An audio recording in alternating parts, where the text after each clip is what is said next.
পানিহাটি পুরসভার নতুন চেয়ারম্যান নির্বাচন নিয়ে মুখ খুললেন বিজেপি রাজ্য সভাপতি সুকান্ত মজুমদার। মন্তব্য করলেন হাওড়ার বেলগাছিয়ার ঘটনা নিয়েও। আজকে আপনাদের যে মিছিল, আপনারা বলছেন যে প্রাইজ পোস্টিং দেওয়া হয়েছে সোমনাথ দেকে।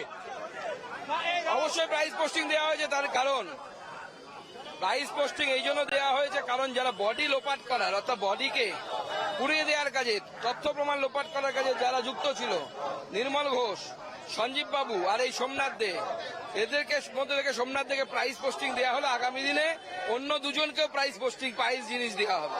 তরফ থেকে বলা হচ্ছে স্বচ্ছ মুখের ভিত্তিতে তারা এই পোস্টিং করেছে। যদি তৃণমূলের সব থেকে স্বচ্ছ লোক বডি পুড়িয়ে তথ্য প্রমাণ লোপাটের কাজে যুক্ত থাকে, তাহলে দলটা স্বচ্ছতা কতখানি সেটা ভাবুন। অভয়ার বাবা মা, তাদের সঙ্গে আপনার কি এখনো যোগাযোগ চলছে? আপনারা? আমাদের যোগাযোগ আছে। আজকে ওনারা আসতেন, কিন্তু সিবিআই এর আইনজীবী ডাকাতে ওনারা আসতে পারেননি। আগামী দিনে বিজেপির প্রোগ্রামেও তারা আসবেন বলে কথা দিয়েছে। হাওড়ার বেলগাছিয়াতে 15,000 পরিবার গৃহহীন, এই মুহূর্তে ধসের প্রকোপে সেখানকার মানুষের জীবন ভয়ঙ্কর পরিস্থিতি। সেখানে বহুদিন ধরে সেখানে ভোট হয় না, তার ফলে কাউন্সিলর নেই, নির্বাচিত জনপ্রতিনিধি নেই, এবং সেই নির্বাচিত জনপ্রতিনিধি না থাকার জন্য শোনা যাচ্ছে সেখানে আবর্জনা জমে মিথেন গ্যাস তৈরি হয়ে বিস্ফোরণ হয়েছে, এবং তার ফলে ভয়ঙ্কর পরিস্থিতি। বিজেপি ওখানে সেবা কাজ করছে।